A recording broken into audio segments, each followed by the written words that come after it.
Assalamu alaikum students for 6th class.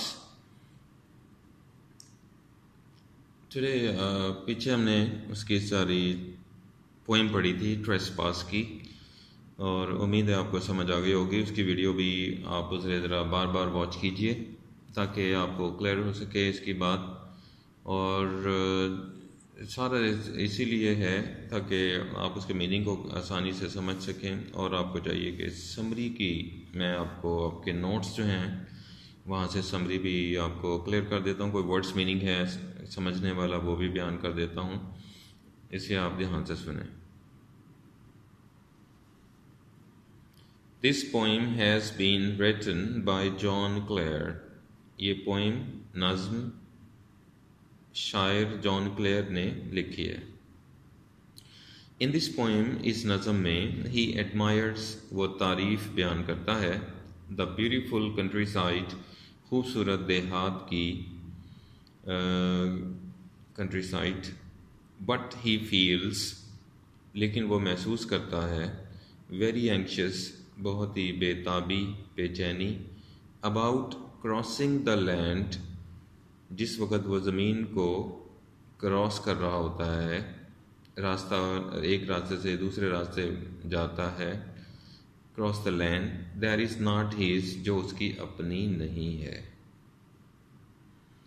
इस poem में आपने यही पढ़ा था। ट्रेसपास का मतलब भी यही है कि एक ऐसा रास्ता जिसको हम यानी इस्तेमाल में लाते हैं किसी एक जगह से दूसरी जगह जाने के लिए, लेकिन जिसकी इजाज़त नहीं है, यानी नॉर्मली वो एक रास्ता नहीं है लेकिन हम वहाँ से चले जाते हैं। तो ट्रेसपास का मतलब यही है, खिलाफ वर्जी कर लेना, बग़ैर इजाज़त किसी के रास्ते में से गुज़र जाना। जिस तरह बाग वगैरह लगा होता है, मैंने पहले भी पोइम में भी डिस्क्राइब किया है, तो उसको हम ट्रेसपास कहते हैं। इसी की बात कर रहा है वो, about crossing the land that is not his, जो उसकी अपनी नहीं है। वहाँ से वो जब क्रॉस कर रहा होता है तो वो बड़ा घबरा सा जाता है, परेशान हो जाता है।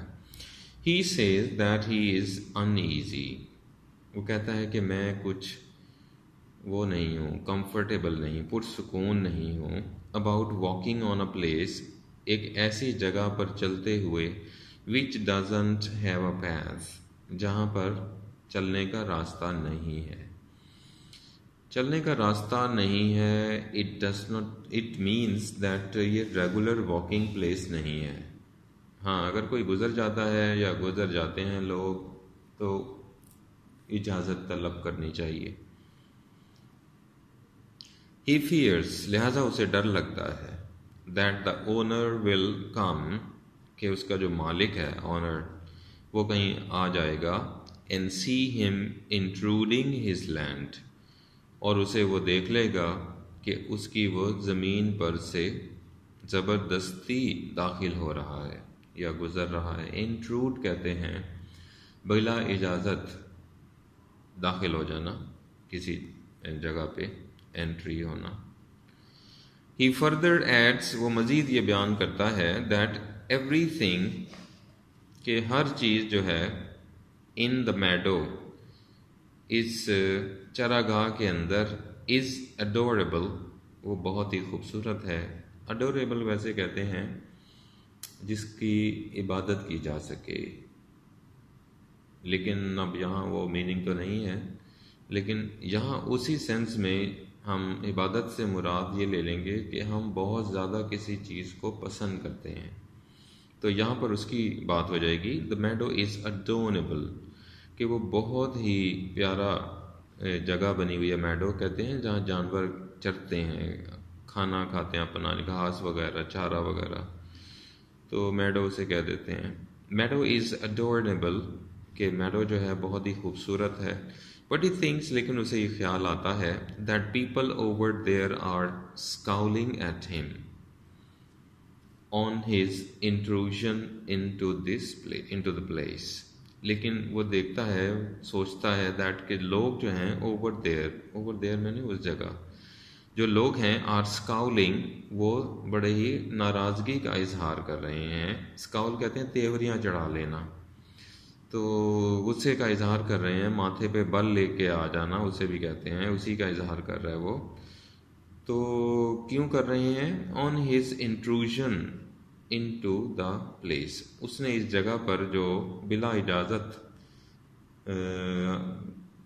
यूज़ किया है इस जगह को चलने के लिए, उसकी वजह से लोग उसे बड़े हैरानगी से, गुस्से से, नाराज़गी से देख रहे हैं। द पोइट ऑल्सो फील्स, शायर को यह भी एहसास होता है, that if the land had belonged to him, कि अगर ये सरजमीन उसकी अपनी होती, his every day would have been fine, तो उसका हर आने वाला दिन बहुत अच्छा गुजरता, क्योंकि ये ज़मीन बहुत खूबसूरत नज़र आ रही है, सरसब्ज़ ये ज़मीन है और कुछ पौधे लगे हुए हैं चारों तरफ और हरियाली ही हरियाली है, ग्रीनरी है, लश ग्रीन जिसे कहते हैं। तो ऐसे आलम में उसे बहुत मज़ा आ रहा है, तो लेकिन मज़ा इसलिए ख़राब हो रहा है कि उसकी अपनी नहीं है और वो बिला इजाज़त रास्ते पर गुज़र रहा है। But he doesn't own the meadow, लेकिन उसका ये मैडो जो है उसकी अपनी ज़ाती मिल्कियत नहीं है, ओन नहीं है। देयर इज़ वाई, यही वजह है, he can not trespass the place and use it as his own, इसलिए वो इस चरागाह से फिर वो नहीं गुज़र सकता। ही कैन नॉट, वो नहीं गुज़र सकता, ट्रेसपास द प्लेस, इसी जगह से, and use it at as his own, और इसे अपनी समझकर इस्तेमाल नहीं कर सकता। So this is the poem, वो सारा इसको फीलिंग है उसकी और वो सारा डिस्क्राइब कर रहा है। नीचे इसके कुछ क्वेश्चन आंसर्स हैं आपके लिए। पहला सवाल आपसे पूछा जा रहा है, find 4 words in the first 4 lines that indicate that the walker is worried. वो कौन से अल्फाज हैं जो ये बयान कर सकते हैं कि जो वॉकर है वो परेशान है। dreaded, cautious, wary and feared are the words through which walkers worry is shown। बस यही वो अल्फाज हैं, यानी dreaded, cautious के, wary के, feared के, यही वो अल्फाज हैं जिनके ज़रिए जो चलने वाला है वो महसूस कर रहा है परेशानी। What is the walker worry about? लेकिन वो परेशान क्यों है? He is worried because he fears, उसे ये डर है, that the owner of that land would come, कि मालिक, इस ज़मीन का जो मालिक है वो आ जाएगा। Why does the walker keep going even though he is worried? तो फिर वो चलता क्यों रहता है जब उसे परेशानी है कि भाई मालिक देख लेगा। He keeps going in spite of being worried because the marrow is very beautiful। वो चलता रहता है उसी रास्ते पर घबराया हुआ, डरा डरा सा, लेकिन क्योंकि वो चरागाह ही बहुत खूबसूरत है तो वो उसे मिस नहीं करना चाह रहा था। The walker meets people as he walks, वो मुख्तलिफ लोगों से भी मुलाकात होती है। What does he think they are thinking about him? शायर का क्या ख्याल है कि वो लोग शायर के बारे में क्या सोच रहे हैं। He thinks, शायर सोचता है that they are frowning at him, कि वो अजीब सी नज़रों से उसे देख रहे हैं। For trespassing the land, इस ज़मीन पर से बिला इजाज़त गुजरते हुए। ट्रेसपास मैंने बिला इजाज़त गुजरना। What does the walker wish for? आखिर उसकी क्या ख्वाहिश है। He wishes that the land belonged to him, वो ये ख्वाहिश करता है कि ये ज़मीन उसकी अपनी होती। बेटा ये सारे सवाल जवाब हैं, इसको आपने ध्यान में रखना है, यहीं से याद कीजिए ताकि जो भी टेस्ट वगैरह आपके होंगे वहाँ आप इसे क्लियर कर सकें और इसे पढ़ सकें। अभी हम इसका MCQs भी करते हैं। जी स्टूडेंट्स, नेक्स्ट इसका MCQs आपके सामने हैं, ये आपने अपने नोट से ही याद करने हैं। ये मैं एक मरतबा पढ़ा देता हूँ, जो भी मुश्किल कोई लफ्ज़ है आपके क्लियर हो जाए। पहला सवाल आपसे पूछा जा रहा है कि the poet of the poem trespass is, शायर का क्या नाम है? शायर का नाम आपसे पूछा जा रहा है, वो जॉन क्लेयर है। Trespass means to enter. Trespass का मतलब है दाखिल होना। किस तरीके से दाखिल होना? विद परमिशन, प्लेजेंटली, क्विकली या विदाउट परमिशन। तो आंसर आपको बताया गया था पहले ही, विदाउट परमिशन, बिला इजाज़त। The poet trade the Medo, poet जो है वो इस चरागाह में से चल रहा है, गुजर रहा है। कैसे गुजर रहा है? Cautiously, briskly, slowly, swiftly. So cautiously गुजर रहा है, बड़ी डर डर के गुजर रहा है। वेरी आई का मतलब वर्ड वेरी इज, तो इसका मतलब आपसे पूछा जा रहा है, वो मतलब इसका द वर्ड वेरी इज, यानी वो आपसे ग्रामेटिकल पूछना चाह रहे हैं। नाउन है, एडवर्ब है, प्रोनाउन है या एडजेक्टिव है? तो ये आप देख रहे हैं आंसर एडजेक्टिव है, वेरी। यहां पर वेरी जो वर्ड है, very I.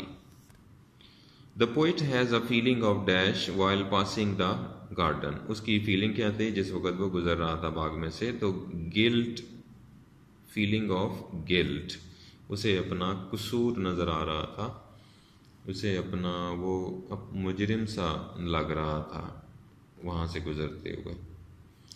Second form of the word feel, feel की जो सेकंड फॉर्म होती है वो फेल्ट होती है, ये भी आप याद रखेंगे।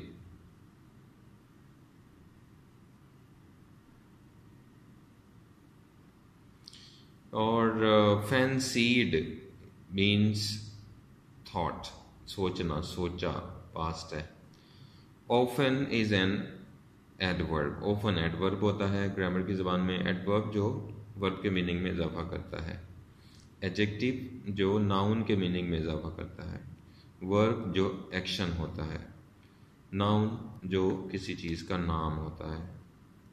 How beautiful is the place, ये कितनी खूबसूरत जगह है। डैश सेंटेंस, किस किस्म का सेंटेंस है ये? एक्सक्लेमेटरी सेंटेंस है। एक्सक्लेमेटरी सेंटेंस उसे कहते हैं जिसमें किसी इंसानी जज्बात का इजहार किया जाए। इंट्रोगेटिव उसे कहते हैं जिसमें सवाल पूछा जाए। नेगेटिव उसे कहते हैं जिसमें नफ़ी पाई जाए, नेगेटिव, नफ़ी। और अफर्मेटिव ये एक तस्दीक करने के लिए जुमला बोला जाता है, या नॉर्मल सेंटेंस जिसे हम कहते हैं affirmative. Correct prefix for avoidable, avoidable के साथ हम क्या लगा सकते हैं, यानी प्रीफिक्स कौन सा लगेगा? मिस का लगेगा, डिस का लगेगा, अन का लगेगा, इम का लगेगा। तो ये अनअवॉइडेबल होता है, ये आपने याद रखना है, अनअवॉइडेबल। ये प्रीफिक्स लगाते हैं जो आप पहले लगाते हैं। एक लफ्ज़ होता है सफिक्स, वो लगाते हैं आप बाद में। तो प्री का वैसे मतलब होता है बिफोर, पहले, तो इसलिए पहले लगता है। ये इस तरह भी आप याद रख सकते हैं। ये आपके एमसीक्यूज़ हैं, इन्हें आप ध्यान में रखें, इसे याद कीजिए। समरी मैंने पढ़ाई आपको, क्वेश्चन आंसर हमने देख लिए, और ये आपका एमसीक्यूज़ हैं। और पोइम हम वैसे पढ़ चुके हैं, तो अब आपको समझ आ गई होगी ट्रेसपास क्या होता है, क्या पोइम है, उसका आइडिया क्या है, क्या पोइम की तशरीह क्या है, वो मैंने बुक से पढ़ा दिया है वीडियो में। आप ये सारा याद रखिए ताकि प्रैक्टिस में आ सके।